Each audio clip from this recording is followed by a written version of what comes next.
Good evening. If you're just tuning in, you're listening to UFO Paranormal and United Public Radio Network.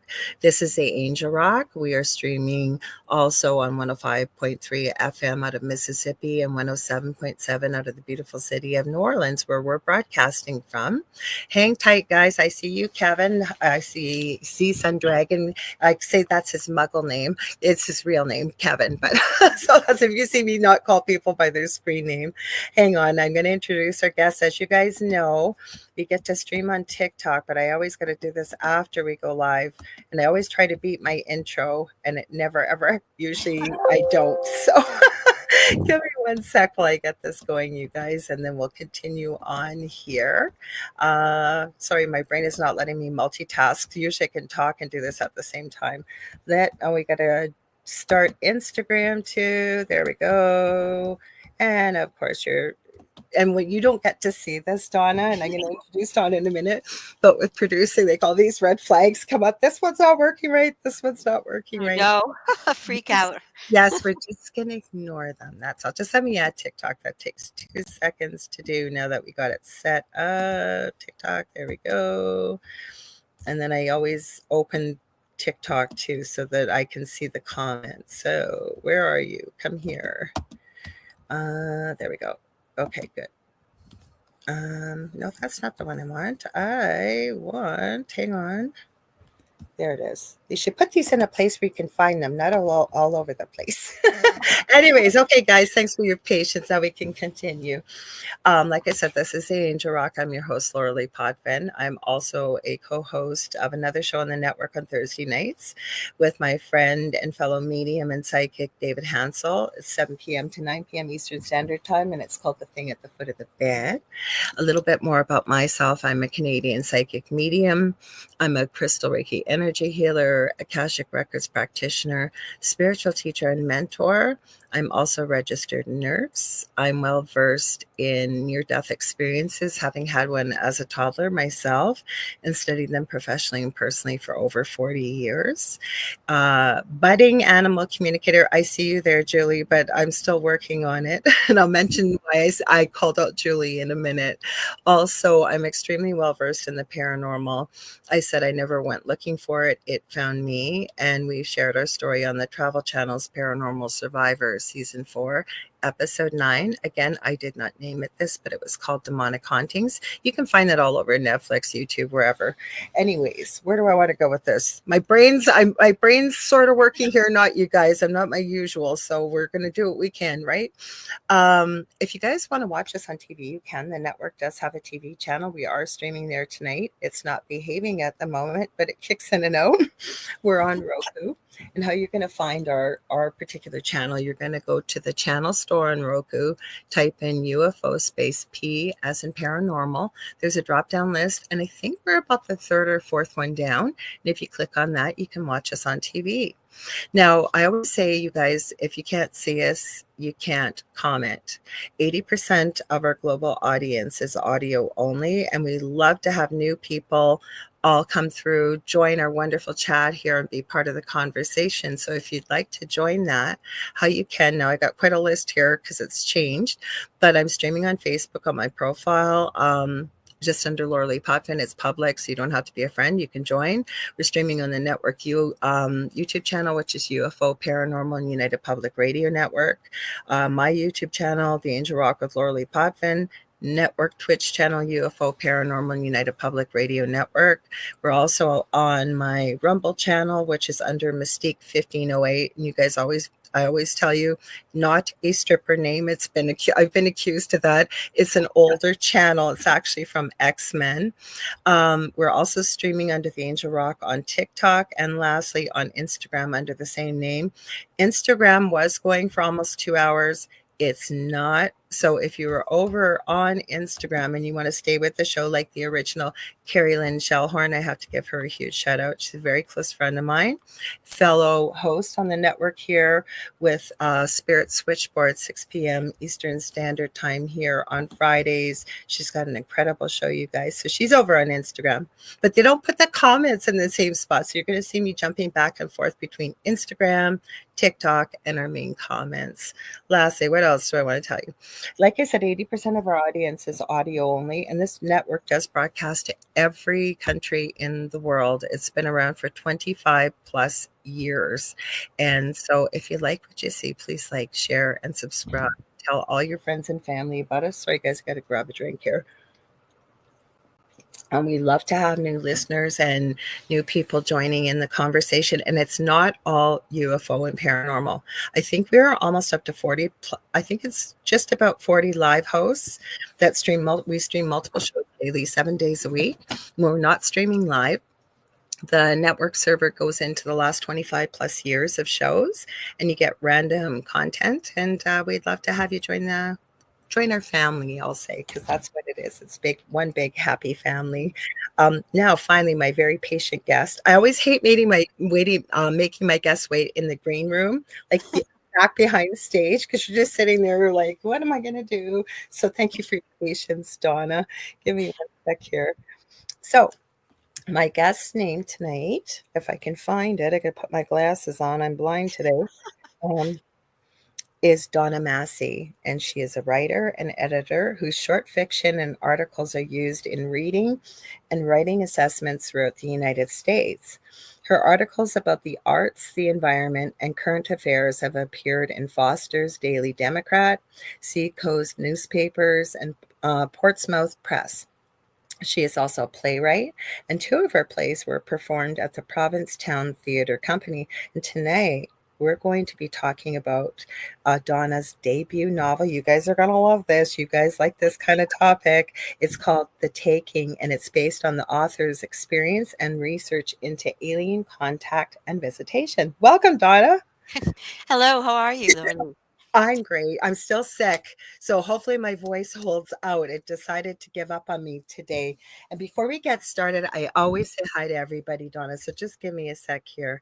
Sure. Excuse me if I don't choke to death on you. So we said hi to Z Sun Dragon. He says hi, or as I say, it's the muggle name, Kevin. We've got Mish. I got to many, we always have a lot of the same audience and we get new people, so everybody kind of gets to know one another and be very friendly to Yeah, everybody here, and I love it. a Mish, real community. sorry. A community. Yes, I always tease Mish and say she's talking to us from the future because she's over in Australia, right? So it's Right. Tuesday. Well, she is. Yes, yes. We've got Julie Jean Bassett. I'm going to give her a huge shout out. I always do. You guys, if you've ever wondered what your animals are thinking, are they able to communicate? Why do they do the things that they do? Maybe they have some problem behaviors that you're really having a problem solving, and many more. She's an incredible animal healer. I have taken her animal communication course. She just helped me with with one of my cats just the other day that's having a hard time, and it helped dramatically. She's also she's helped me with many of my animals. I'm so grateful, including she is a phenomenal shamanic practitioner. And I'm not biased, but I can tell you I have had a session with her and it was life-changing. I will probably in the near future be having a few more. So if you guys want to check her out, please do. JulieJeanBassett.com. You will not be sorry. I guarantee you. Let's see. Mitch is saying she's listening at work. Everybody's saying hi to one another. We got Rainbow Light Paranormal. Hello, Kelly. Nice to see you again. I know everybody's muggle name, it seems. Excuse me. And then Julie says you're definitely not a budding animal communicator. I can do it, but I need some practice. So I say budding. We've got Dogsy. Dogsy. Hi. I don't know if you're the first one here. They're over on Twitch. Welcome from Twitch. We're nice to see you here for the first time. Let's see, Jackie Collins is here. She says, good evening, everyone. Oh, and Mish also added, she said, Julie Jean Bassett helped a friend of hers as well. She is really incredible. But okay, so we said, let me check. I forgot Instagram just in case. So let's see. TikTok. High Priestess Rainbow is over on TikTok saying hello, welcome. We're glad to have you there. And I will pop back and forth to say hello. Please feel free to join the conversation. So Donna, I was so glad. I never get to meet people till I see them on the camera. like Mhm. right here, and you are absolutely lovely. I've been looking forward to this for a couple, well, since we booked it, because Thank you, thank you, thank you. it's such a an exciting topic. I know my audience loves it. So let's start at the beginning, as I usually do. Mhm. Where did the interest in writing your debut novel come from in the taking when it's surrounding this type of topic with abduction, ufology, and things like that? Mhm. Oh, well, first of all, thank you so much for having me on the show, Laura. I have It's a my feeling I'm pleasure to gonna be end up here. having you again. I really did. Like I do when it's a guest and you're an author and the topic I know. So I'm no pressure, but I I just Oh, heard yeah. that. I hear spirit and I heard that today. I would love to. I love talking UFOs, and I have an interest in, the Oh, paranormal see, in we got lots general. to talk about. See? Yeah, Mhm, yeah. mhm, Well, to answer your question, I've really been extremely interested in UFOs ever since I was mhm, a child, and, so with that fledgling interest, just over the years, it developed, and I just read more and more about it. Have watched many a UFO documentary, mhm. read a lot of books, and just really learned about it over the years. I There is an event from my childhood Oh, I that was waiting for this. I was thinking there's gotta be something from the childhood. Sorry, didn't mean to interrupt, but go ahead. oh, no, no, not at all. That Excuse me. could have been it was probably a big spark for my interest. Mhm. Um, but when I was about 7 years old, I had an experience while I was at school, and Ooh. it was recess. Yeah, Mhm. and, looked up into the sky, and I saw an object hovering above me. Uh, it didn't look like it was that far off the ground, a couple 100 feet Okay. maybe, maybe Mhm. more. It was cigar shaped. Oh, Uh, wow. You're the yeah, first person I've heard that from. really? Mhm. Cigar shape, Um definitely. Mhm. it had on either end of it were clouds, so the 2 tips of it, on the right and the left, were hidden behind the clouds. So Okay. and the surface of it looked like it was so shiny. It was shinier than any other metal I'd ever seen, maybe before then and since. And it also had the look of a prism too, because as the sun shined off of it, Mhm. it had all these little, sparkles of different colors, like, gold, yellow, blue. So I those are very distinct pieces of my memory with it. Can And I ask you how big would you estimate from your childhood, again, looking at it with a child's eyes? I mean, it mhm, might just be really big, or how big would you estimate you think it was? geez. Well, it looked pretty big to me. I mean, it wasn't, a mothership, Mhm. but it was Kind pretty big. I would say that it was, ooh, maybe 70, 80 feet long is my Okay. guess. Well, that's why I said with a child's Yeah. eyes too, because it's relative to how old you were Mhm. and I mean, compared to an adult, right? So, but that's still pretty good sized. Yeah, and I mean, the tips were, not visible to me because they were Right. behind clouds, but it looked to me like it might have stopped inside the clouds. Okay. At any rate, so I looked at it, saw it, and I was quite startled, and it made me rather nervous when I was looking at it. And then I looked away from it, and when I looked back at it, and all of a sudden, when I saw it again, I had a feeling of an absolute terror come over me. I was really I scared. Did anybody else see it or just you? Just me, as far as I know. And Oh, there were several strange things about it besides the sighting of this object. I mhm. mean, one of them was that I was at recess and there had been a lot of other kids in the playground. But after looked up at it and I got this feeling of just abject terror, um, and I took off running into the school. I can't even imagine. It just scared me so badly I had to get away from it, but there was no one else in the playground at that point. I was totally alone, Oh, which I good. took note of at the time. There seemed to be a component of lost time as well, which of I course knew you were going to say yeah, that. I That's know. why I smiled when you said you were alone. I thought, I bet there was some type of lost time, abduction, something with no other kids there. Mhm. Well, I didn't know what to call it at the time. All Yeah. I knew was when I looked back up at it, I felt as if some a piece of time had passed, but I had no Mhm. recollection of what had happened. I just had this really strong feeling that I had missed something, like I don't know, a case of amnesia, or Yeah. I've fainted once or twice in my life, and that's a very odd feeling when you wake up from that too. So that's the only thing I can really compare it to. Anyway, so I took off running when I got really scared into the school, and I had the thought that, oh my gosh, the teacher's going to be mad at me because I'm late for class. Obviously, Okay. everybody else is back there. So I went into the classroom, and it struck me as really strange that the teacher didn't even seem to take note of me that I was returning to school. Oh, I wow. thought that she would stop me or say something, but she didn't. So I walked back to my desk, and none of the other Right. kids seemed to notice me either, and class was going on at that point.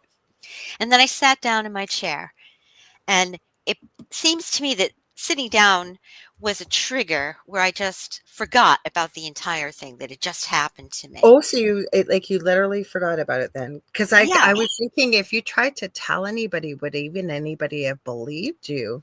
No, probably not. Mhm. Probably not. But anyway, so I forgot about it, and the memory throughout my life would come and go. I'd Mhm. suddenly remember it, and then I'd soon forget it again. And this happened many times until I got to be an adult. Right. Well, I mean, sometime in adulthood. And then I finally remembered the entire episode, and it stuck in my conscious mind, never to be forgotten again. So that was an odd experience that I really don't have any explanation for. There are times when I'm not, to tell you the truth, Lorley, I'm not even sure if it was real or not because it was a long time ago. I had no proof other than my experience.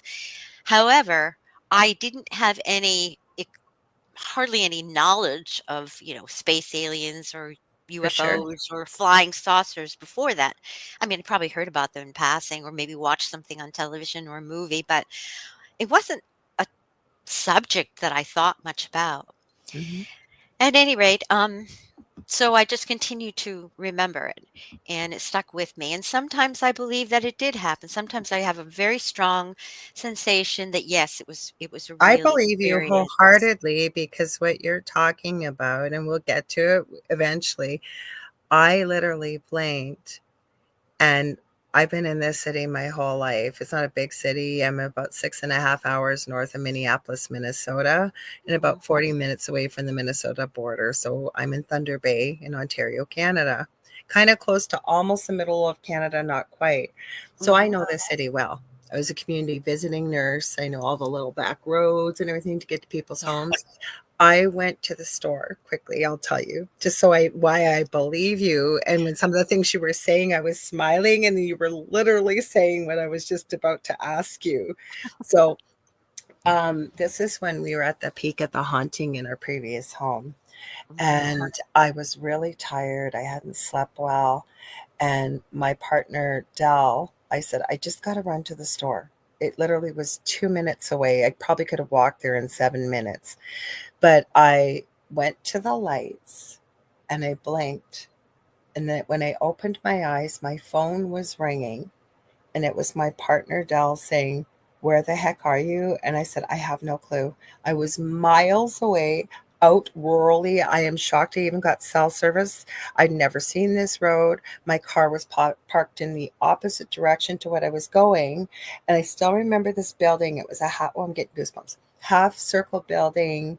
And there were broken out windows. There was nobody there. And I just said, "I don't know." And he goes, "What do you mean you don't know? I thought you got in an accident or something." I said, "I need to pull. I'm surprised I didn't get cell service. Let me pull up my maps and see where I was." I was miles away rurally. So how does that happen?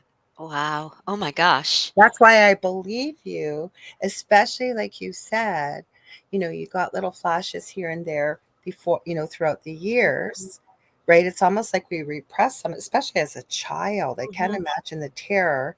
And it almost seems like it eventually just sort of came to the forefront. So I can never tell you what your experience is, but this feels very real, very familiar, and I believe you 100%. Oh, thank you, thank you. Well, yeah, it's hard to know, but as I said, I tend to believe often that it was a real experience because sometimes when I remember it and if I think on it for a while, I do feel anxious all over again, like I'm reliving the experience, the nervousness that I Yep. had at the time.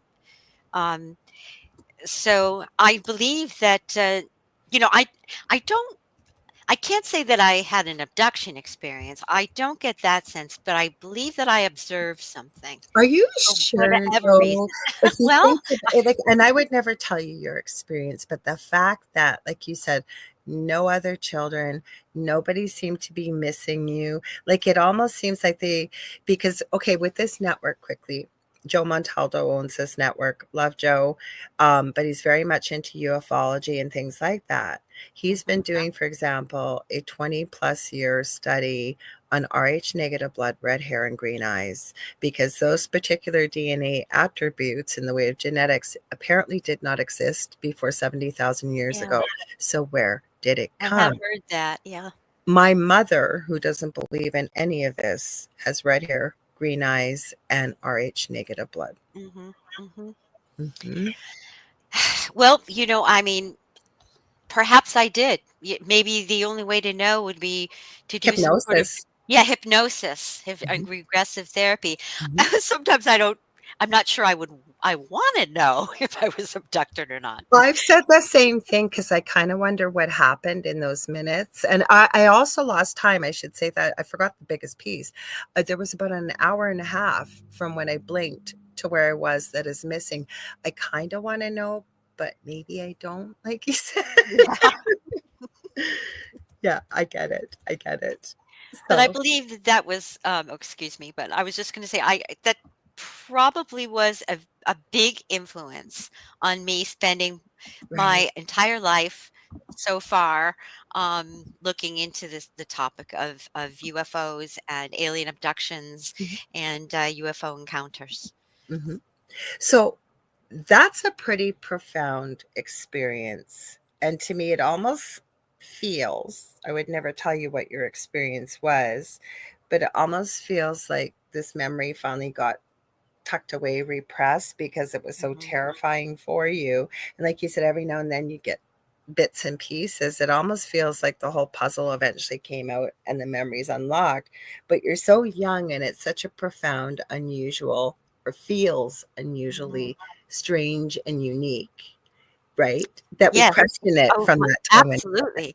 Perhaps it was the alien beings, the extraterrestrials, or wherever they might have come from, other dimensions or humans from the future. Perhaps they're the ones who suppressed my memories. I mean, as they are purported to do to people who have abduction experiences. well, I will share this. I talk about this channel. We watch a lot of YouTube at our house. Dell researches different things than I do. And then where I'm going with this is a channel I found years ago. He's over in the UK. It's Sean Atwood. And he most recently has invited a woman by the name of Beverly Rhodes. There's different people starting to broadcast sort of under his YouTube channel. Mhm. And she had a horrific upbringing in the way of came from a wealthy family. I won't get into most of that, but the reason why I bring it up is she's extremely psychic and a medium, intuitive energy worker. And she brings on fellow people like this. Okay. Like she works with all the Alphabet Soup organizations. She has helped find Mhm. missing people, solve cold cases, you name it, with this group of people. But the ones she brings on, especially Danny Henderson, talking about what's really, if you will, off world in her with her experiences. Elena Danan is another one that comes on. It's actually really interesting to listen to because I shared the experience in the comments, and Beverly Rich goes, "Oh my goodness, you jumped time," and I haven't had time to look into that. Mhm. But if it feels ET and UFO to you, okay, even if you might doubt yourself, that's kind of what I feel more or less happened, that Yeah. it's missing time. But interesting perspective, because even one of the girls that comes on, Azria, what she does, I have one of these. Where is it? Where did you go? I call it the unicorn horn. But anyway, here it is. She has one, but it's on a particular type of chain, okay? And what she does is, have you ever used a pendulum before? Yeah. Okay, so she uses it like a pendulum, but she says it's called a unifier.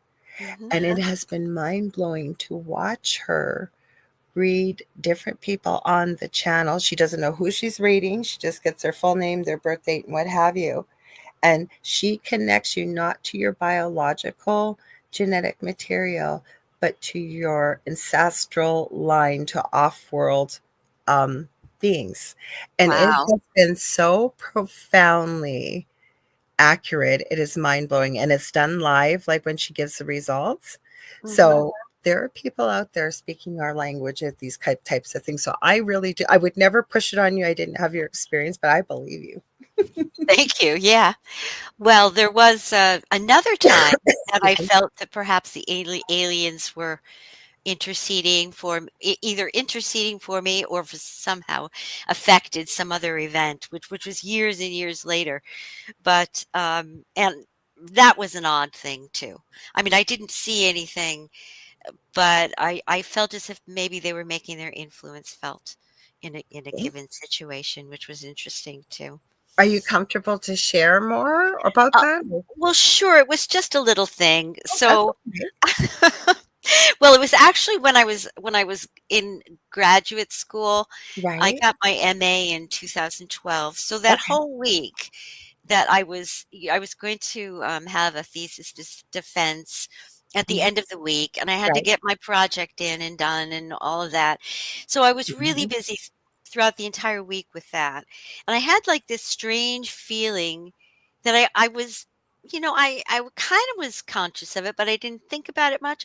But I felt as if I was being sort of ushered along, like almost like something was pushing me forward and Yeah. forward, and I'm like wanted to look over my back and say, "Who's there?" I Mhm. sometimes I wonder if it was, someone I loved who had passed or whatever. But at any rate, the my thesis defense and I wrote part of this book, The Taking, as a grad student, not the entire thing, but I did Ooh, spend some we're gonna time get into that. That was my writing. next Yeah. question Well, about the so book. it's kind of related. So I had written part of it, and that was my defense. I mean, my thesis project. Right. So I had a thesis defense meeting. It was scheduled to be in one building on a certain day of this week.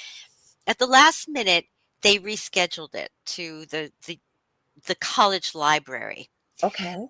Now, the library has. Are you familiar with Betty and Barney Hill? I certainly am. Yeah, yeah, which happened in New Hampshire, Right. which is, my home state, Mhm. happened in the White Mountains of New Hampshire. Okay. So at any rate, the University of New Hampshire in their special collections library has the Betty and Barney Hill exhibit. They have all of the Ooh. artifacts from Okay. from that experience in the special collections. So it was moved to to the library right Mhm. outside the special collections library on the Wow. other side of the wall where the Betty and Barney Hill artifacts were.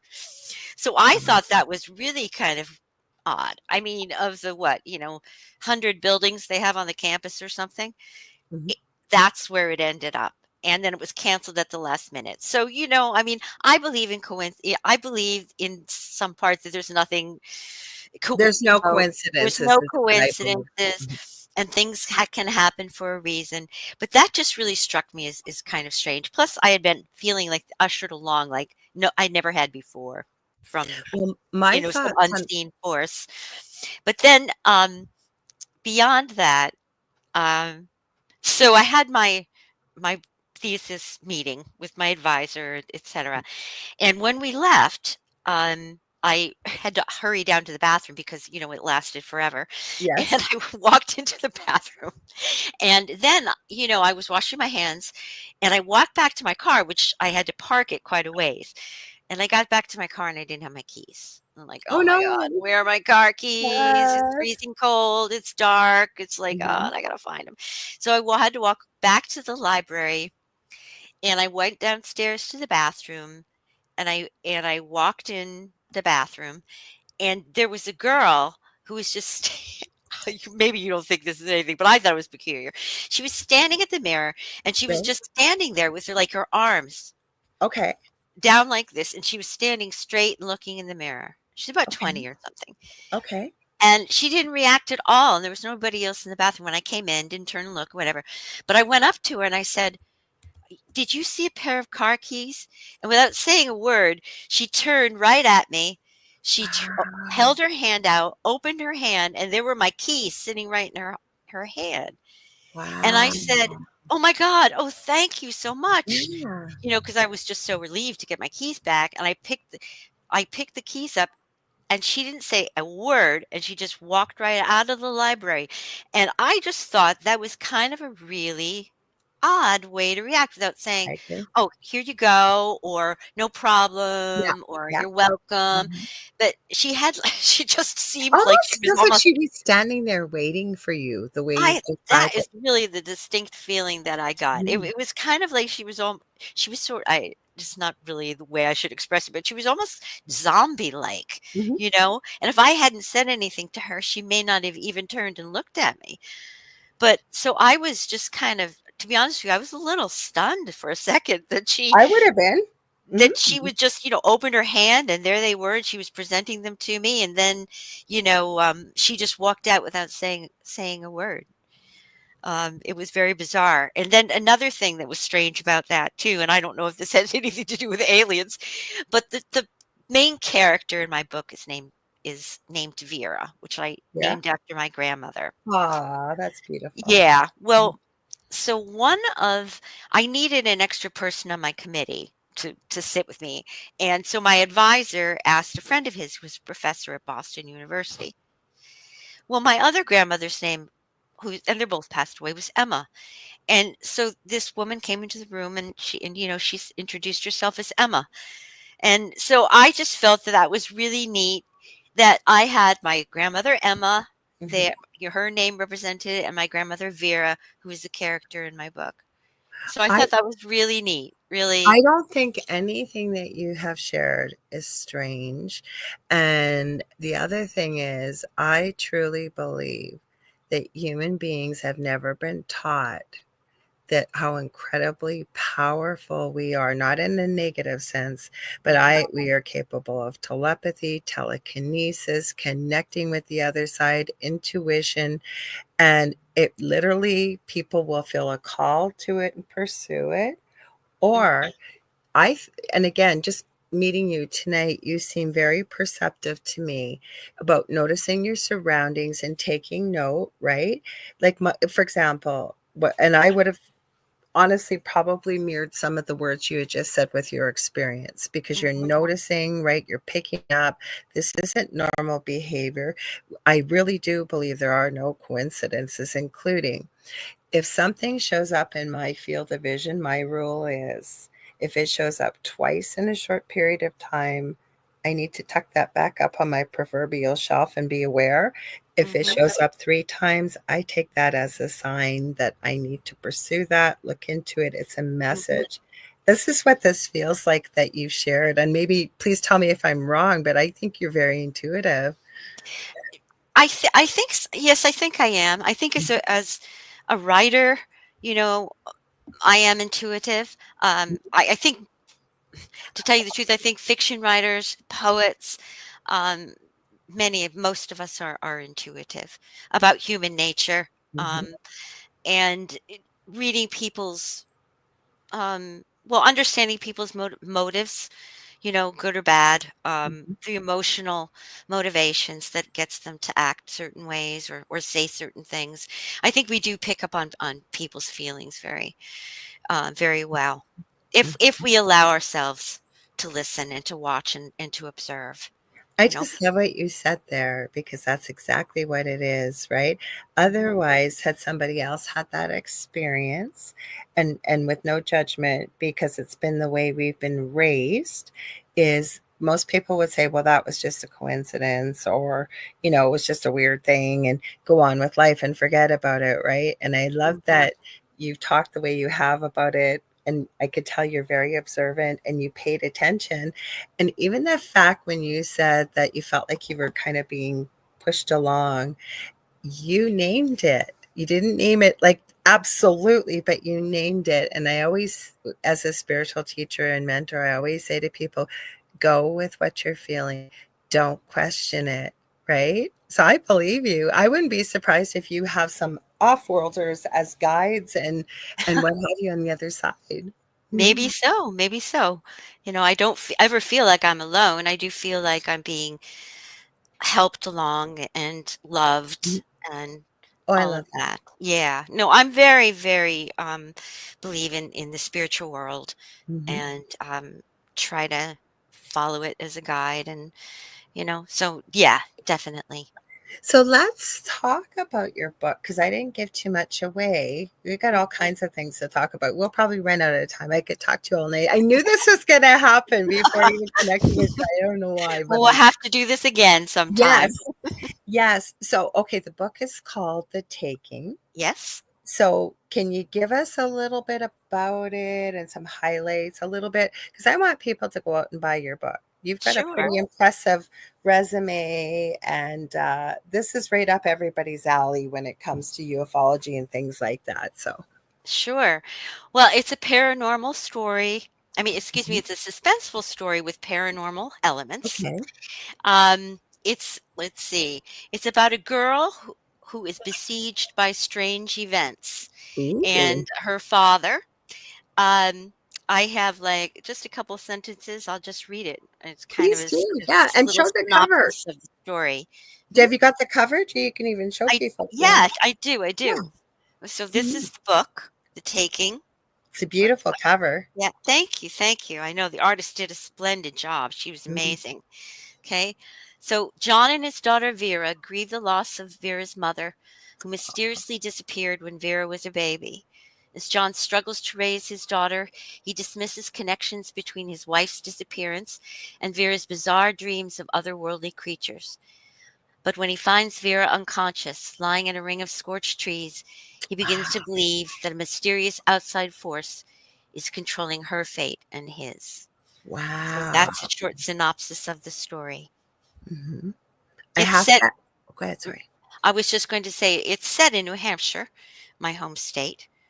And some of the reason for that is because, well, for one thing, New Hampshire has a pretty storied history of UFO Yeah. encounters. Mhm.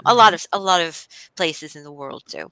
New Hampshire has, including the Benny and Barney Hill story, which is very famous. Like the It first is. modern UFO abduction story. Um, and the other reason is because, I it's my home state. I love the natural beauty of New Hampshire.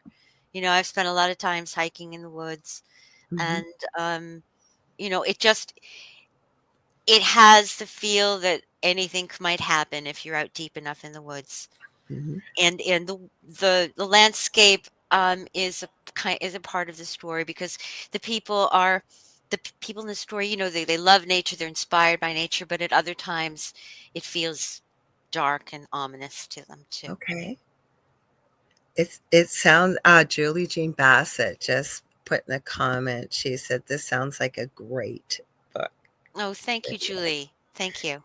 So, yeah, like, I don't always get a chance to read people's books before, but this is one that's gonna be on my list because I'm already drawn in just from that short synopsis, like, Awesome. Awesome. what happened to Vera's mom?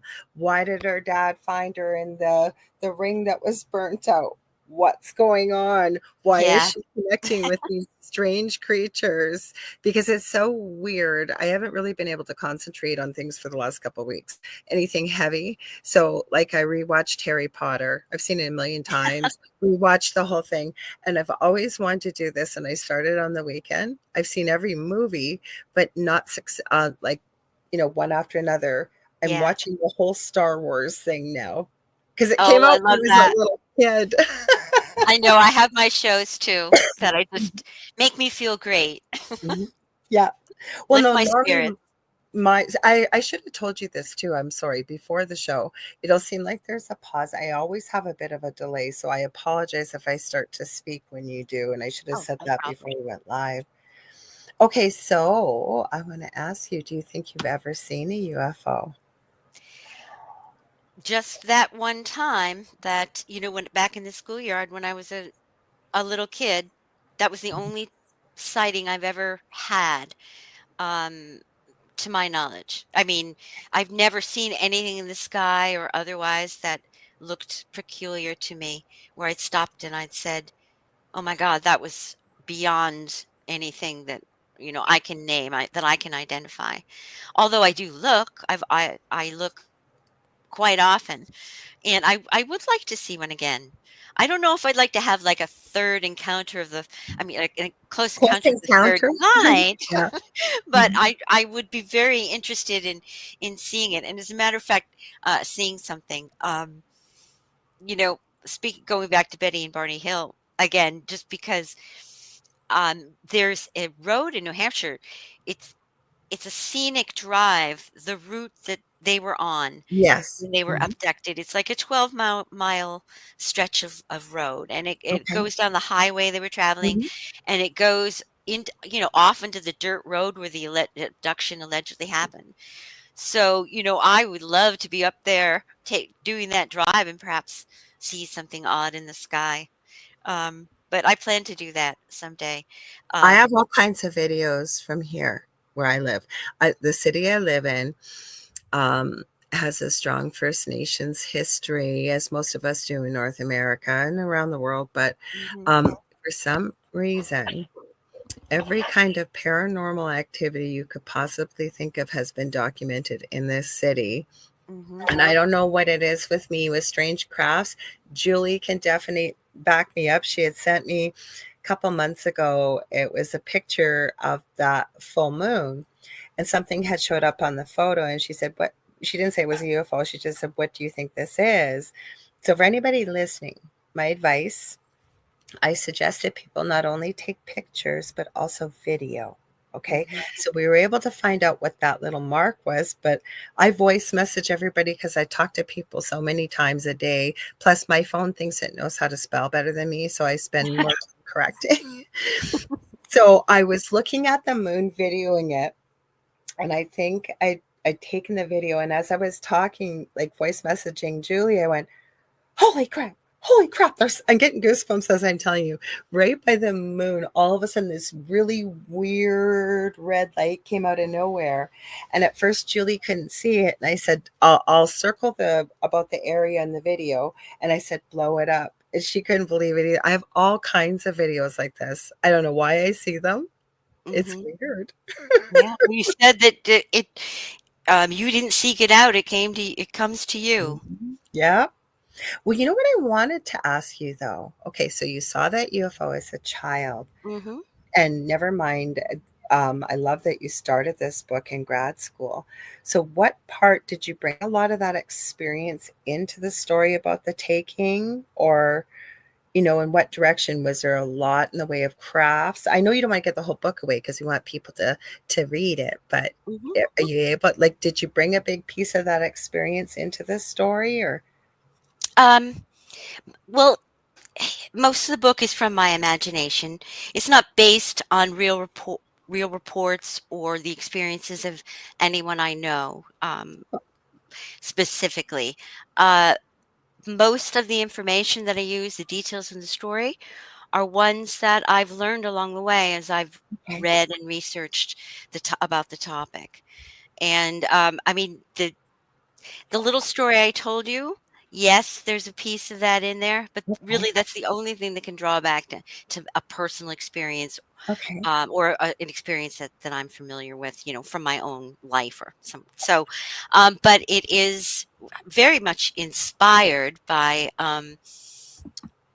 encounters that people have had, just the details that they describe of their experiences seeing a UFO, having a closer encounter than that, and an abduction experience. So that's all based on known information that's often reported with these kinds of events. So, Okay. yeah.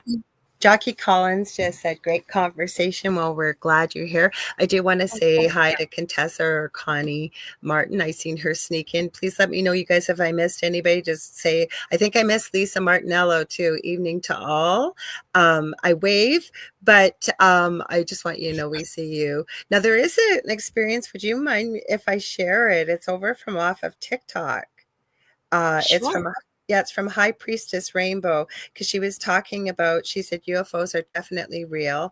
I've Mhm. encountered a few myself, so I said feel free to share. So let me put my glasses on so I can read here. Hello, Petite Lioness. I see you over there too. Thank you for joining and sharing the live. And we've got Mystical Del Riata too. Welcome. So High Priestess Rainbow says, last year during the summer, my animals were acting up really badly. Steve-O and I heard footsteps. So this is Kelly. I know this is Kelly. She says on the roof. Kelly's had really weird, strange experiences, Mhm. believe me. I know because she shared over the years some of them with me. She says, then we heard a loud, almost animalistic, creepy, and raspy yell. It was 10 p.m. at night, and it felt like I lost track of time. We didn't go out to investigate, but I felt that this being was not friendly. Steve-O and I stayed in the house. She said we felt the influence of this UFO. I felt dizzy and like reality slowed down. Time seemed to have faded or completely stopped. She said she had ringing in her ears. So she had an intriguing experience. It sounds like the one that she. Absolutely. Yeah. Yeah. Mhm. You were Well, saying, oh, go ahead. Sorry. no, no. I was just going to say that I am a believer in the phenomenon, most definitely. I just think that people there's too much evidence. There's even physical evidence that supports that we're being visited by extraterrestrials. Never Yes. mind what we've just gone through in the past few months with what people are seeing in the skies, right? Yes, yeah, yeah. Mhm. And then we have last January 1st, not this January 1st, at Bayside Mall in Florida. I don't know how much you've seen what has come out about that, but even though I'm Canadian, that was talked about in Congress a couple months ago. Yeah, yes, Yes, and videos coming out now. absolutely, right. So where did they come from? The other thing I was going to add, that's what I was originally going to say. I've often said over the years that I truly believed, even before I recognized my abilities or doing this kind of work, that when it came to, for example, Star Trek, he had to have channeled that, I kept saying. And now it's coming out, it seems that apparently he did. Like he got some of this from higher up people, I believe others that worked higher up in the ufology field, but Yeah. also apparently Gene Roddenberry had channeled Mhm. some of this. Have you Oh, heard that before? no, I hadn't heard that. That's really he Mhm, certainly, was an extremely creative and brilliant person. And mhm. so, wow, that's very interesting. No, I hadn't heard it. So I find it fascinating when you said, yeah, it came out of my imagination, right? Mhm. And the research you've done. I can't wait to read this. I do want to say hi to Julia Evans. She says evening. She's actually over in the UK, so it's actually just after midnight over there. So thank you for joining Yeah, us, Julia. What else did I want to ask you? So the ideas for the story, like, did it kind sure. of write itself, or you know what I'm saying? Like you pulled, like you said, a little bit from that experience, or did you Mhm. feel like it just flowed, or you really just felt like it came from your imagination? Um, well, there certainly were influences on the story. Mhm, Things that I read that made me think a certain way, or choose a different, specific direction to go with it. And I'll give you an example. While I was in grad school, I took an anthropology class and I had to mhm. write a research paper on a culture that wasn't my own. So I asked my professor if I could write about UFO culture, UFO folklore and UFO culture. It was Love it. actually a folklore class. And I did. He gave me the green light. So that gave me the opportunity to, interview people. I spoke with Oh, yeah. investigators and Mhm, experiencers, people who had seen things, and people who claimed to be alien abductees. mhm. And in the course of that research, one of the books I ended up reading was by Dr. John Mack, the Harvard Okay. psychiatrist. Are you familiar with him by chance? It sounds familiar. Well, Hang on. he was really well known in the UFO field because in the 1880s and 90s, he treated about 100 patients for symptoms of, fear, trauma, and stress, dreams that were very Okay. disturbing. Um, and all of this was really disrupting their well-being and their daily lives, and they felt like they needed to seek help. Well, in the course of treating these patients, he came to feel, based on what they were telling them and the uniformity of all the details in their stories and how they matched what people say, the things that people report have happened to them when they have an abduction experience, that they were alien abductees. Mhm. And he ended up going from being a skeptic to being,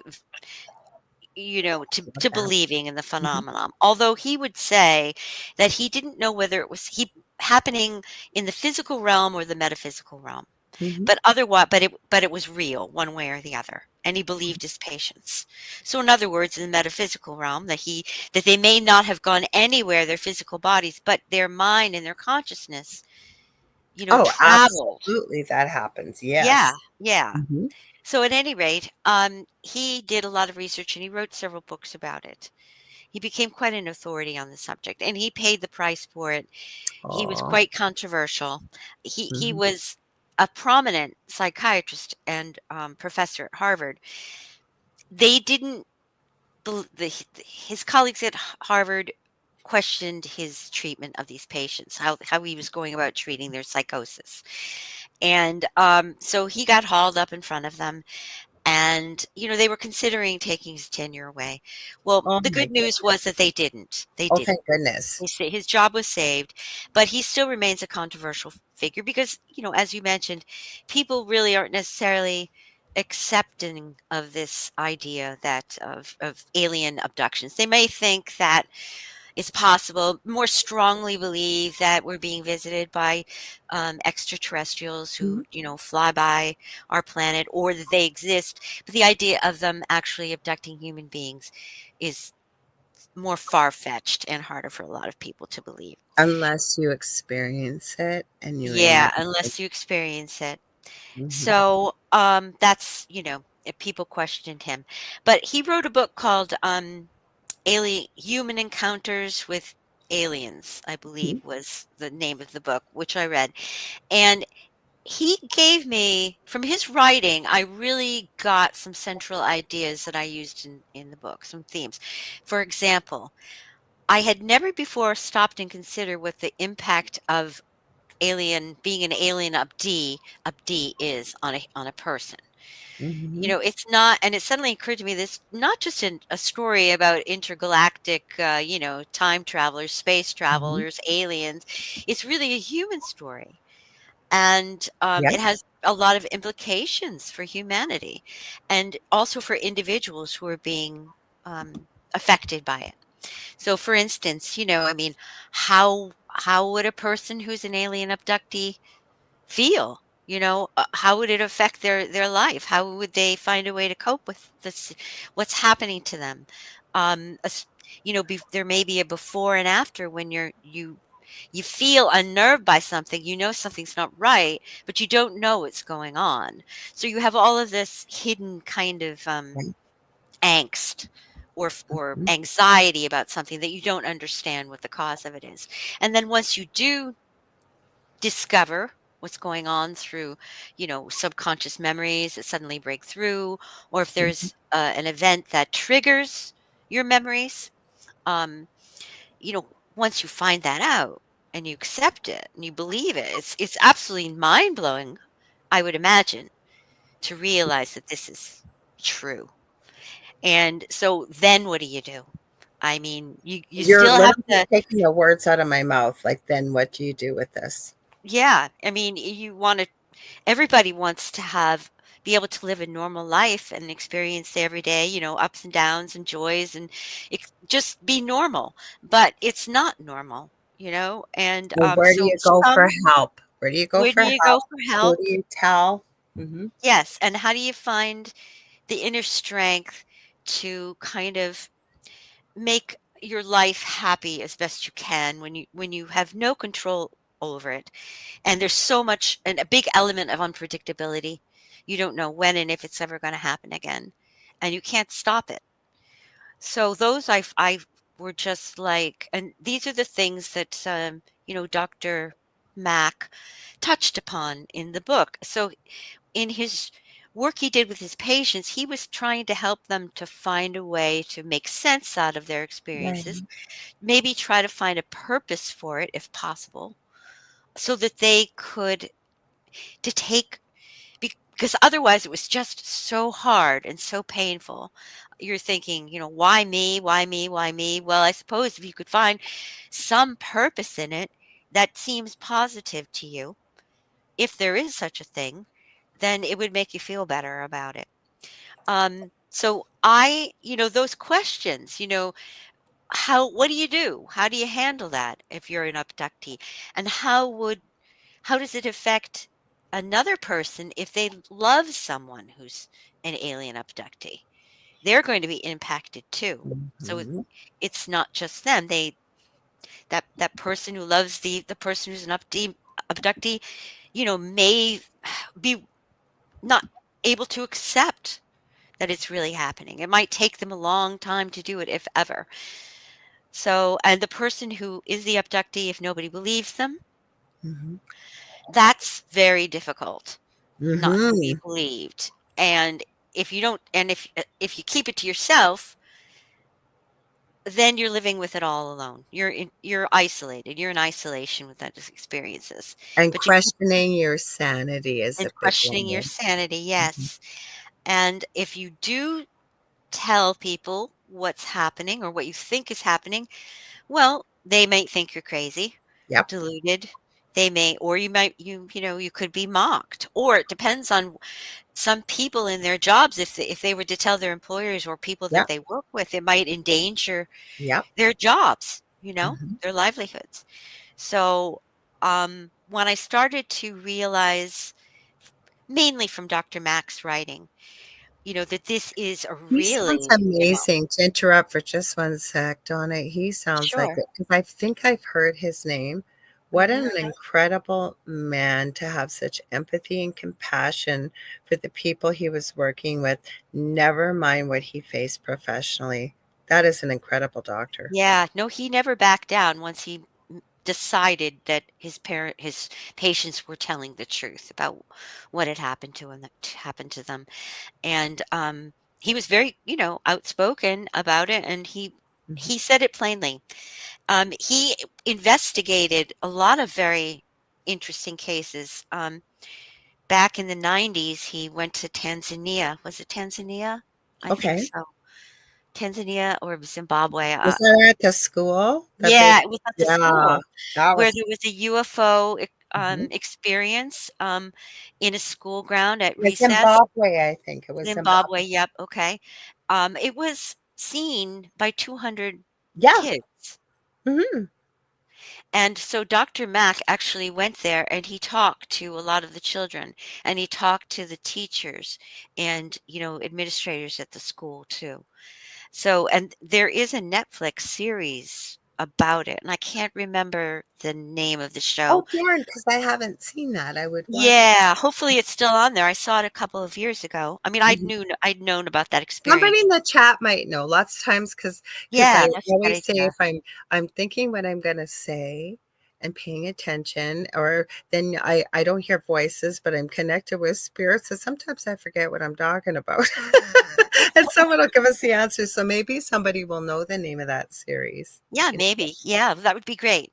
But anyway, he spoke with a lot of those kids, and he was just very, very gentle and empathetic toward them. Mhm. And part of the program was later on at present day when these children were adults now, and they talked to them as adults, and they were still saying the same thing. Mhm. They didn't change their stories about what happened to them whatsoever, and some of them said that there were even, alien beings that came down off of the craft, 2 of I them. did hear that. Yes, I did. Yeah, Yeah, reading about it. Yeah. and one woman said that when she was a child, she would try to tell people about it, adults, even her Mhm. own parents. They didn't wanna hear about it. They didn't want her to even talk about it. They made her suppress the entire thing. She said that that had a lifelong effect on her. When she was young and nobody would listen to her, she started just shutting down, not only about that, but about many things that she wouldn't tell anybody. She wouldn't discuss her feelings or things that happened to her because she got the feeling that, and I mean, this was from a immature perspective, of course. So, but from getting that kind of, um, response, she began to feel like nobody really wanted to hear what she had to say about Mhm. anything. For sure. And she says she's still that way to a large extent. It's very hard to get That would beyond be that a form of message. trauma, though, if you think about it, especially at the age these children were at. Mm, And just the fact that there wasn't one child, because to me, I believe a child's voice is so important. They are our future, right? mhm. And but how powerful is a child's voice, right? They get ignored. Children are meant to be seen, not heard. Yeah, Meanwhile, so you've got this group of, I think it was 200 or just over of these about children, that, yes. okay, Yeah, in Zimbabwe, all seeing and experiencing the same thing. mhm. And I'm so glad that Dr. Mack was able to visit with them and document. But where I'm going with this is that amount of human beings experiencing something at the same time. And then, like you've just shared this poor woman's experience, I'm sure hers wasn't the only one. Never mind that you saw what you saw, and Mhm. nobody's listening to you or paying attention. You could see why that could affect every facet of her life as an adult. I could see why what you just shared that she shared with other people because of this experience. Sure.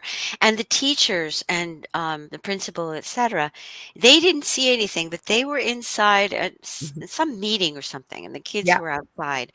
And I guess they heard a commotion, but I don't think that they really went and looked what was going on as far as I could recall. But the kids were telling them what happened, Mhm. and they didn't believe them either. The teachers didn't believe them. And they tried to tell them, "Oh no, it's nothing. You just were seeing things." But they're like, "No, no, no." Later on, I believe the headmistress of the school, who didn't believe the kids at the time, Right. she said that she had her own experiences after that. Oh, wow. Okay. Yeah. Well, have you heard of the work of Mike Cleland and owls with UFOs and things like that? Owls? Well, I've heard that sometimes people think that they're seeing owls when they see an alien being. Is that what you're referring to? It's like I said, my partner watches different things. This was years ago, and I love resin, working with resin, Mhm, creating. That's kind of who I am, right? And so I usually hear what he's listening to, and I remember stopping to go watch this, and it's a gentleman again by the name of Michael Cleland. He has written books on this subject and looked into some of the things you just shared about people have sometimes thought that owls could be mistaken for aliens, but he gets really into people say that really want to see a UFO, for example, mhm, and then they happen to see an owl that they almost like coincide. And I'm not doing it justice, but if you get mhm. a chance to look his work up, I know YouTube has had some really profound, he's talked at lectures, or there's like an hour-long talk he does. There was one, I think it's the Arkansas something publishing, blah, blah, blah. I know there was Whitley Strieber that spoke at Mhm. that one. Mike, Yes, that's and right. Yes. So have you looked into the work of Whitley too? Because that's fascinating to look I've at. read a couple of books by Whitley. I read Communion, and I read, what was the other one after that? Transformation, I think. Mhm. It was the name of the follow-up to that book. So I've read those 2 works, Mhm. and I have read other things that he's written. Communion scared me to death when I I read that. haven't read it, so Oh my gosh. I yeah. couldn't I couldn't read it at night. Oh, It would wow. keep me awake all night, or I'd go to sleep and I'd wake up or I'd have bad dreams. I had to read it during the day, so it was and at the time I lived, like, on Cape Cod in a Oh. neighborhood that was all deserted because it was Mhm. summer, it was winter, and nobody else was around, it was really dark, and so it just freaked me out at the time, but it was really a good book, and that, of course, is about his, uh, experiences being, with Oh, aliens he's and had alien abduction. crazy Yeah. experiences. I'm trying to find this. Dan Willis. That's where I was going with this. Sorry, it just hit me. I told you my memory's not working so good this week. But I have a friend by the name of Dan Willis, and he was in the Vietnam War and things like that. But the reason I mention him is at the first year of my show, he used to come on quite a bit, and he would talk about how disclosure was supposed to happen May 6, 2002, with Dr. Stephen Greer. And Mhm. he said they went to the New York Press Club. They were all sworn in. And as the kids call it these days, all brought their receipts. There were Mhm. people super high up in the military from all facets of life bringing their proof forward of their interaction with off world or extraterrestrial species. I believe the number was up to 37 different types. And all the major news people were there, everything. Like they thought, this is it. Like disclosure is going to happen. Now, Dan had a really small part to play because he's so modest. And he was talking about at the time, I forget what he did. It was some type of communications officer within the Navy, and they were on a ship, and he had to send it. I don't know if I'm probably going to screw this up, to the Pentagon or somewhere, but he saw the ships, he saw everything, and he sent that communication. Long story short, he would talk about it, and he put together a documentary last year. I shared it with so many people. It's only about an hour and something long, but it says why the secret space program will remain a secret. And he Mhm. actually took the footage from there and showed the people who were talking, because they wanted to go before Congress and in the US with their proof. But what ended up happening, we're talking every major alphabet news organization from Mhm. around the world was there. He said they ended up, like, say, one of the big networks and the news, about 15 seconds before they were done, they were saying, yes, and some people think there's such a thing as UFOs and extraterrestrials. He gave a Oh, little bit of yeah. a, yeah, so it didn't happen. Now, the reason why, after this long sentence, is have you followed the work of Dr. Stephen Greer? Have you tried CE5? Or it's a technique they use to connect en masse in a type of meditative state to call for UFOs or communicate? Well, I'm familiar with Stephen Greer. I've seen him in documentaries and such, so I know of him. And Joe knows him. Joe, our owner network, our network. He's been on Ancient Aliens, Joe, all kinds of yes, I've seen him on Ancient stuff. Aliens. Yeah. Yes, definitely. Um, I only just heard about, let's see, what is it called again? CE5. I think it's CE stands for Close Encounters, and it's got a 5. I don't know if it's the method that it's evolved to. It's at its fifth evolution. Well, But oh, I'm sorry, did I go interrupt ahead. you? No, no, no. Please go I ahead. was just gonna say the first I'd heard about that was in December. I was Oh, invited to a really? Christmas. Yeah, I hadn't heard of that before, but I was invited to a Christmas party, and I was talking to a man at the party, you know, telling him about my book. He was interested in the topic, and he told me that he was he and his wife were leaving to go on a cruise that Stephen Greer Mhm. was going to be Yeah. giving a seminar that was a few days long or something like Mhm. that, on the cruise. and that one of the things they were going to be doing was to be learning the C5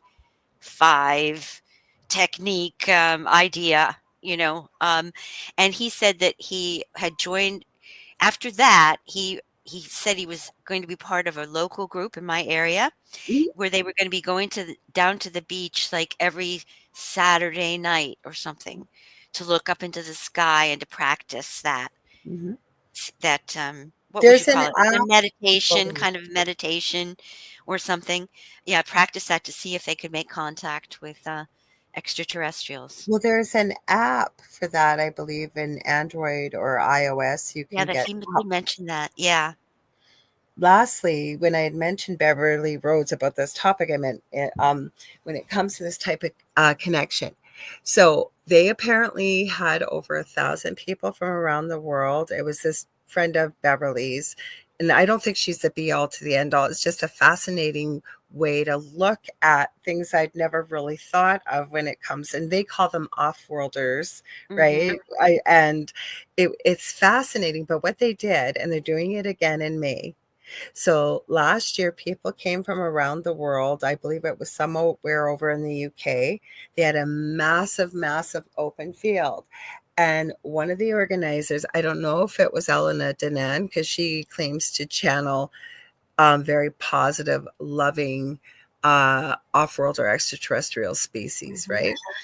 And she was told by her connection that they indeed would be seeing ships and have a kind of a bit of a connection at such and such a time and date during this conference.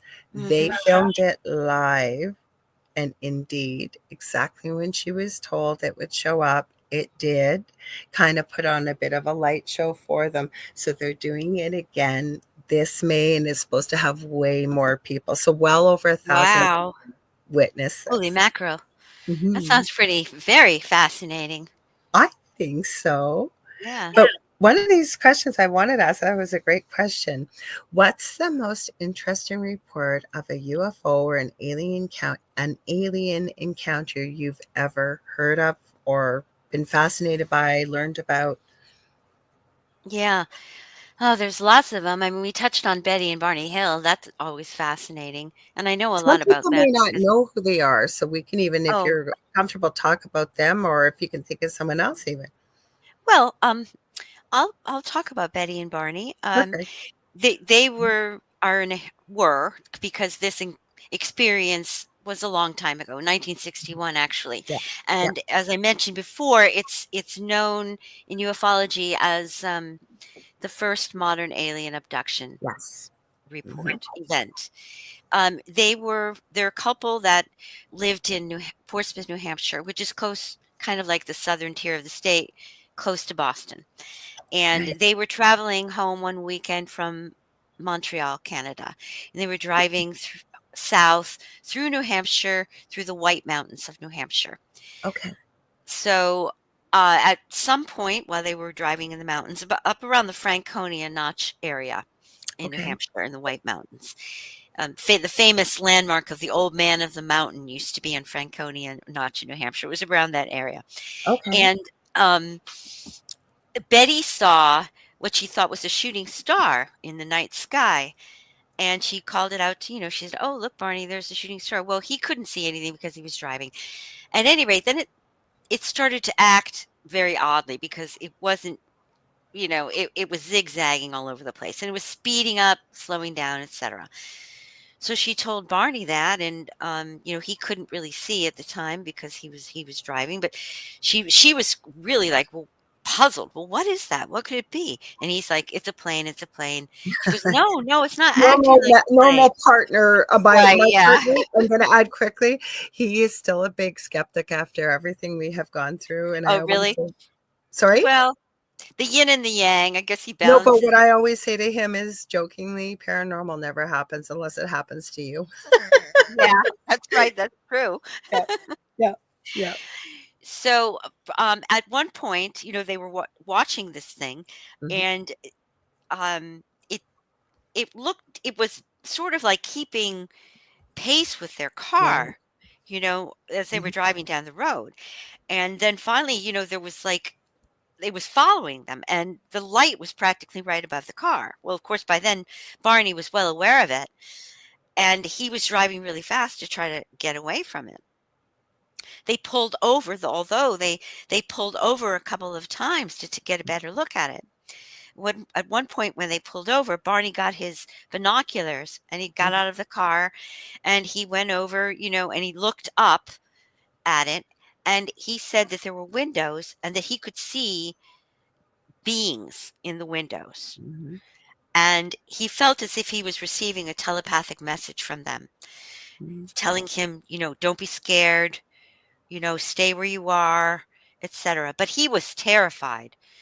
He he So. got the feeling right away that they were going to be captured, and he just wanted to get out of there as fast as he could. Excuse me. So he yelled at Betty to jump into the car. Get in the car, Betty. They're after us.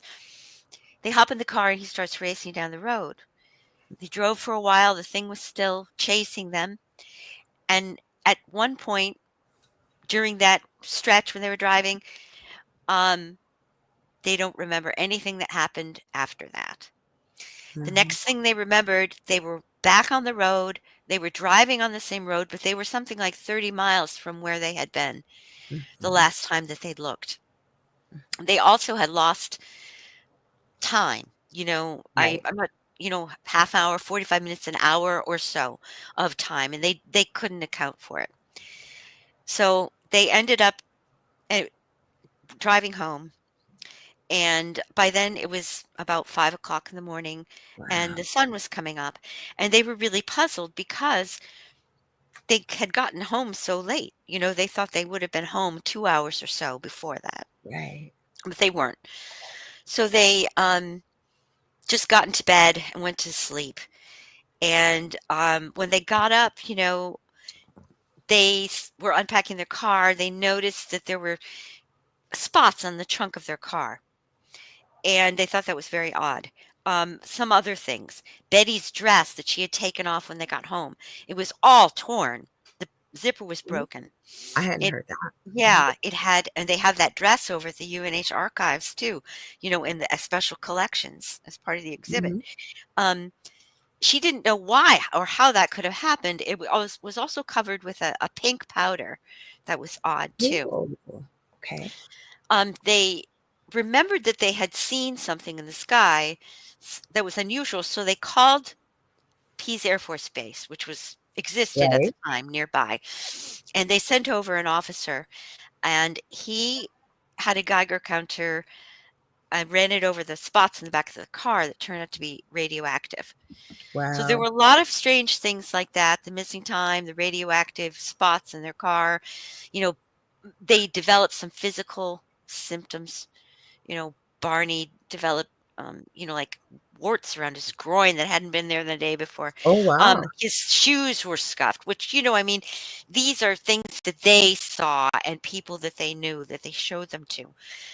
But, at any rate, as the weeks went on, they started having nightmares and a lot of anxiety and a lot of Oh, trauma. As a matter of fact, Barney found it very difficult even to go to work because he was just so upset, but they didn't know why because they had no memory of it. mhm. About a year or so later, a year and a half, they went to see a psychiatrist in Boston and he put them under hypnosis. Have you And heard the tapes? Because yes, I I have. have heard It's the tapes. profound. Mhm. Yeah, I've heard the tapes. I've also read them in books.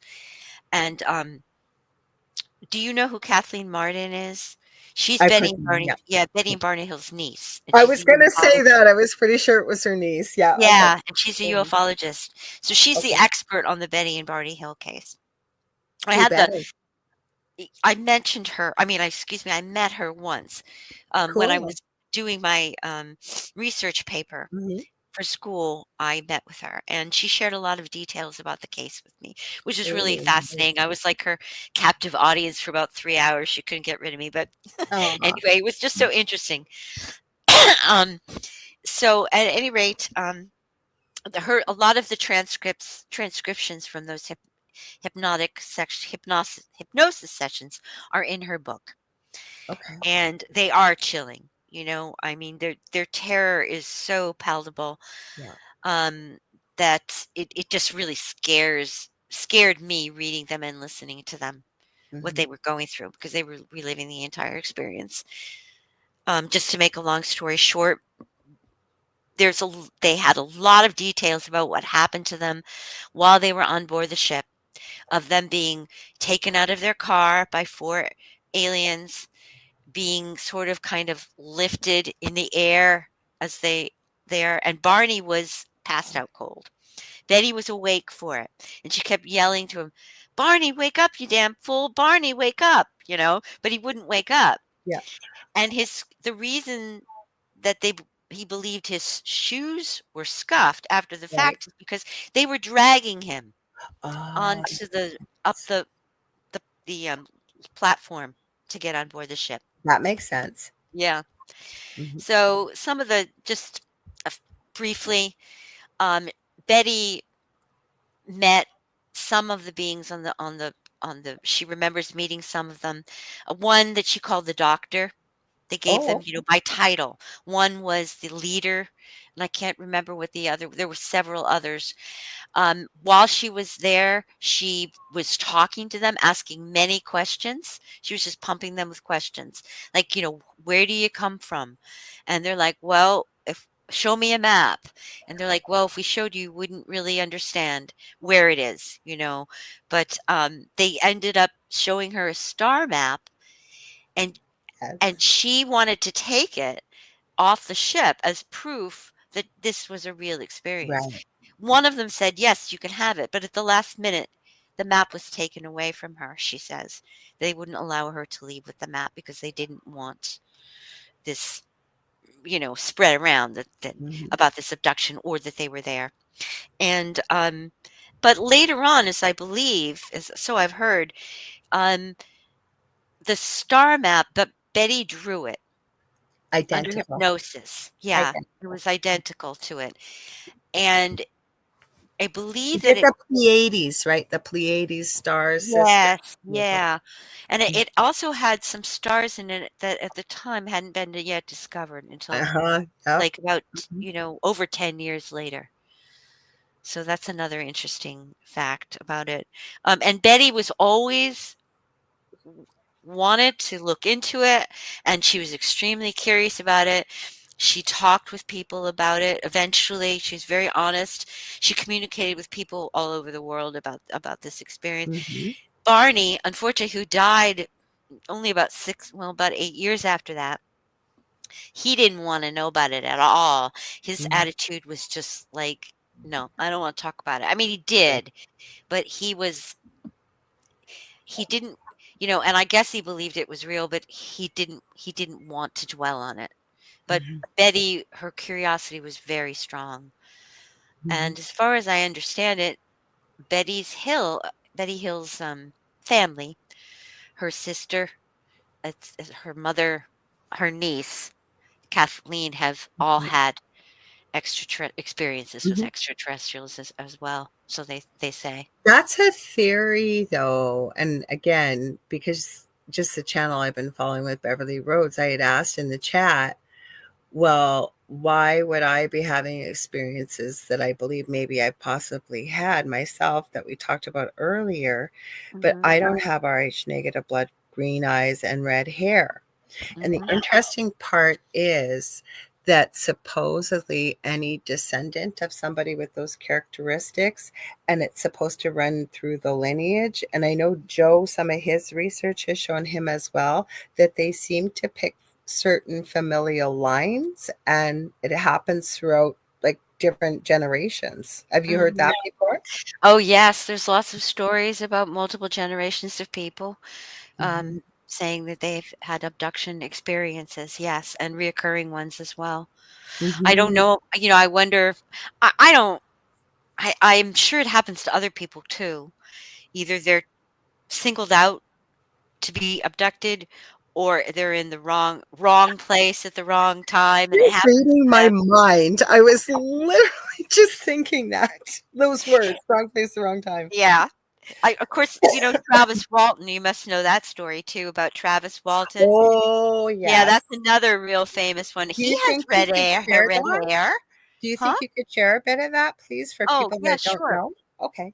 That happened in 1975, I think it was, Mhm, and Travis Walton was pretty like 19, 20-year-old guy or something like that. He was pretty young. mhm. He was working on a crew in the forest, and I think they were, you know, cutting trees or clearing trees for something. But so they were a crew that was working up in the mountains in Arizona, and they were driving, just starting back at the end of the day to go home, and they saw, while they were still in the mountains, a big bright light in the sky. Mhm. And they stopped, really suddenly and looked at it. And Travis, for some reason, jumped out of the car and he went over to the light and he stood underneath it. And his friends were all yelling, "Get back in the car, get back in the Yes. car." They were all freaking out. Well, he just stood there and he was taken up in the light and he was gone. Mhm, So they went back. His friends went back. They went to the sheriff's office. They told them what happened, and they were actually given lie detector tests because the police, as they might mhm. have, their first suspects were these guys that they had, Yes. killed him or something like Right. that. Yeah. So they Mhm, gave them all lie detector tests. They all passed. They were all consistent in their stories and what they saw. mhm. So Travis Walton, nobody knew where he was for about 5 days. And then on the fifth day, his brother-in-law got a phone call and it was him. It was Travis. He didn't Mhm. know where he was. Yeah. He wasn't wearing a shirt. He was barefoot. He was all kind of cut up and, Mhm, just weak, dehydrated, just totally disoriented. mhm, And his brother-in-law said, "Well, where are you?" And he didn't even know. But anyway, they traced him down and picked him up. mhm, And then gradually what happened to him started to become clear in his mind. I don't know how long it took him for all of it to come out, but in stages he started to remember this experience, and it was, he was taken aboard, he was examined, etc., like Betty and Barney Hill were, and so he has absolutely no doubt that this happened to him. He said it mhm. wasn't a dream. It was absolutely clear as if I'm talking to you, Yeah. it happened. And he's been telling his story ever since and making no bones about the fact that it was real experience. I agree with you, and I've talked to people before on air, off air, who have had these very similar, not the same, but some bits and pieces are very similar to what we've talked about tonight. Missing time. I was here, and all of a sudden I wasn't there. I'm in another place. I know something's missing, whatever. But where I'm going with this is they come back with an implant or Mhm. something foreign in their body. Yep. And then so they go to the doctor. I have somebody that was a close friend that said her and her mother both had the same experience. Remember it. Her mom didn't want to talk about it. She wanted to act like it happened. Mhm. But they it was both discovered. I don't know if my friend at the time was having pain. I think it was in, I want to say wrist. I can't remember clearly, but the doctor noticed an x-ray and they removed what looked like a little chip inside of her, where we hear this story all the time. Mhm. And all of a sudden, before anybody could dissect this chip or find out what it was just gone. Nobody knows where it Mhm. went. It Mhm. just disappeared. Right, that's what we keep hearing about these stories as well. Yes. Exactly. That's another feature of these stories that they have in Mhm, common, that people often end up with implants. They don't necessarily know that they're there until, maybe they have a problem and it's mhm, found during surgery, or a doctor sees it, or, "Oh, how long have mhm. you had that strange No. bump?" I mean, Mhm, exactly. So, yeah, I mean, a lot of these details that we're talking about are ones that I work with in the book to try to bring these experiences, to life for people. I'm really curious to ask you this question. I know sometimes I use the question, sometimes I don't, but these were such great questions that our friend Gavin Davies, I always want to give Gavin a shout out. He always Yeah, he's sends me the great. best people, authors, always. I can tell you, doing this many years working with Gavin, there's not been one person I have had on the show that we couldn't have a conversation like this. Like, he just picks the best people. Yeah, So he is. He's marvelous. I love him too. So, and I think I'd love to hear people's thoughts in the comments too. So, what do you think the intentions of extraterrestrial aliens are for visiting our planet and for humankind, if in fact they are real? Hmm. Well, first of all, I tend to think that there are different species, a few different species at least, that are visiting our Absolutely. planet.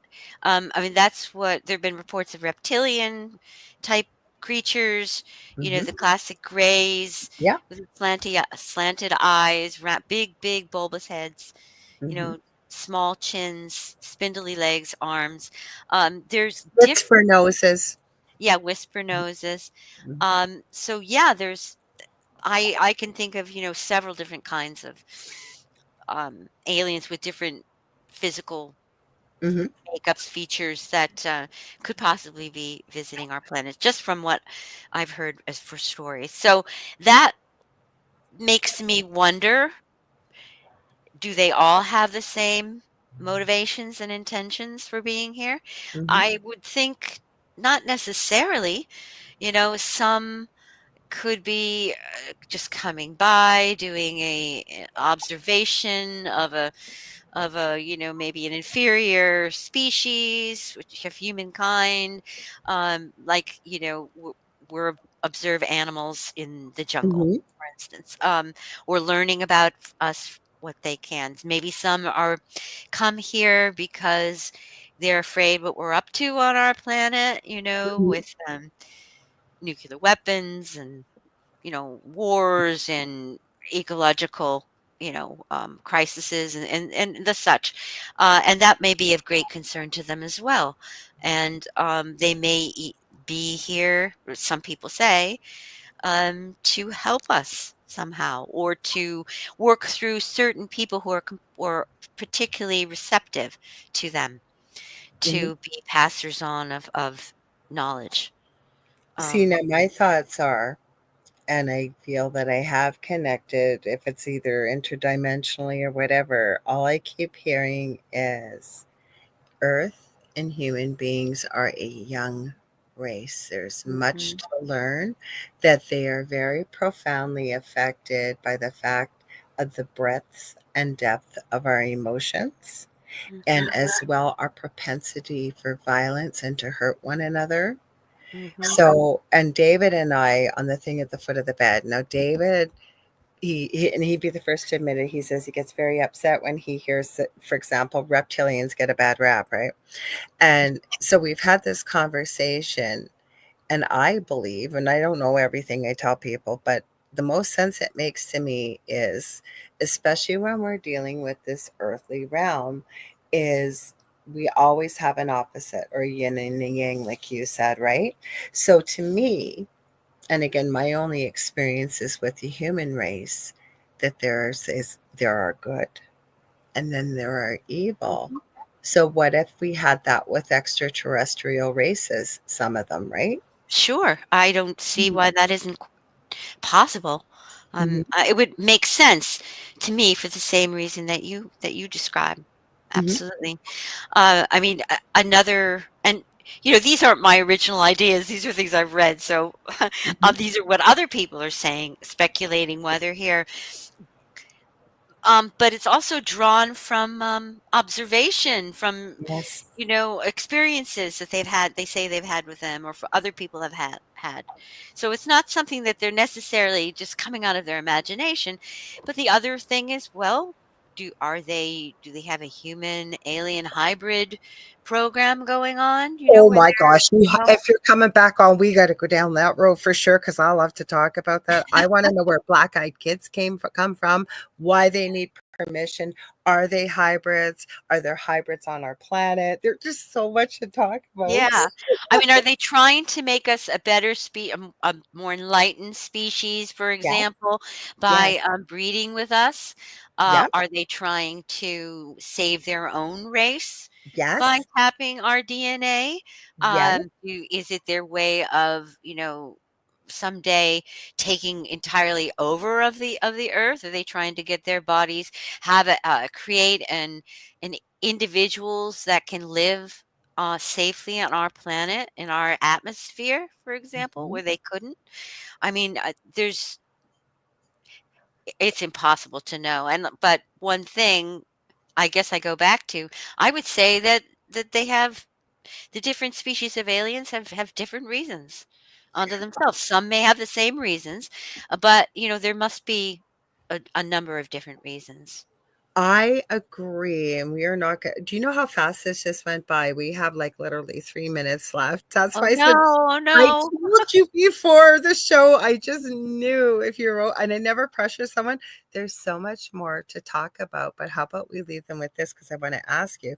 I seen a really interesting interview podcast about a month ago. I forget the gentleman's name, it's in here somewhere, but he has put out it's an alien case, and it's called Finding Victor, and there is a leaked video supposedly from the government. We didn't get into that stuff either Yeah. yet. That an alien or extraterrestrial was in captivity. They were trying to communicate telepathically, and this poor being passed away. And somebody in that program released it to the public. I have seen it, and this gentleman was obsessed with finding out who was the guy hidden on interviews. Was this a real in like a real video? And on and on. It is a really interesting documentary. I had to pay for it. I paid for it because I wanted to watch it, because Wow. he finds out who Victor is, but he has the most incredible experiences, people trying to stop him and this is a true story. It is not a fiction story. Yeah. Well, I've Mhm. heard someone say not long ago in a documentary I was watching that the government, I was going to say Mhm. them, okay, Yeah. the government, they don't care if you know or what you know. They just don't want you to be able to prove it. So, Well, how about we leave it on that note? I knew we were gonna have fun tonight, Donna. I knew we'd have yeah. so much to talk about. Where can people buy your book, get in touch with you? Anything you want to share if you've got something coming up? hmm Um, well, I have a website. It's donamasi.com, Mhm. DONAMASI. There's a Okay. link to order the book. It'll take you to the Amazon book page Okay. for the taking. So that is probably, that's a good quick way Okay. to go to it. It is, and I said it's on Amazon. It's in Barnes on Noble online. It's on, oh my gosh, it's on many online websites where books are sold. The sales Okay. reps are working on getting it into bookstores now. Perfect. So, and there's an ebook version and a print version I of the love book. it. And, I'm arranging book readings at bookstores, Cool. etc. So, I mean, I'll keep you posted as Well, I things have a develop, feeling we're going to have a and their lot of book. conversations, and from previous guests, and because I do have guests back on when there's so much more to talk about, and then with me talking to so many people off air too, I'm going to be telling people about your book. Good. Believe me, Thank I you. am. Well, I love being here. Oh, I just want to give a shout out to the publisher too, Collective Yes. Ink, because you can also order it on their website, collectiveink.com. What's one word? Mhm. And I Collective. want to thank you for being here. I want to thank everybody that was here tonight. If you guys enjoyed what you're seeing, I always break this down because my brain, like I said, has been going blank on me. So give me a second. You want to stay tuned because coming up next is Dolly Saffron. I got to get back to my notes. And Preston, my head just went blank on me. I know who they are. It's, give me a sec. I'm looking. I lost my links here. Sorry. Like I said, my memory, I have a phenomenal memory, but not this week, guys. I apologize. So give me one sec. But anyways, you guys want to stay tuned for that next. I don't know what my notes just did to me. This is crazy. Hang on, I gotta close this, guys. That's never happened before. That's strange and unusual. There we go. I found it. Give me a sec. No, I guess you guys don't want to give it to me. I think it's called The Light Gate, and it's with Dolly and Preston. They're phenomenal. They do a lot of ufology and paranormal and things Cool. like that as well. So stay tuned. If you guys ever want to get a hold of me, now, right now, the best way is through facebook.com/The Angel Rock. Now, you guys know I have a course coming up that I'm going to be teaching. I am working with a very, very well, one of my best friends, Leanne Clark. She's been on here before. We are teaching the course together. Unfortunately, we're going to have to back it up a little bit. We were hoping it was in March, but it should be coming between April and May. When it does, I will be going to a domain name, so it's much easier to find things. But you can get a hold of me on any social media platform under the Angel Rock or Lorilei Potvin. Please don't forget that I have 2 groups on Facebook, Paranormal University for all things paranormal, the Angel Rocker Tribe for all things spiritual, plus David and I have a group called The Thing at the Foot of the Bed with Lorilei Potvin and David Hansel. We promised you guys we would start going live once we got over 200. It's well over that. You guys can share links, questions, show ideas, pictures. Doesn't matter what it is in the way, anything under the paranormal or spiritual field.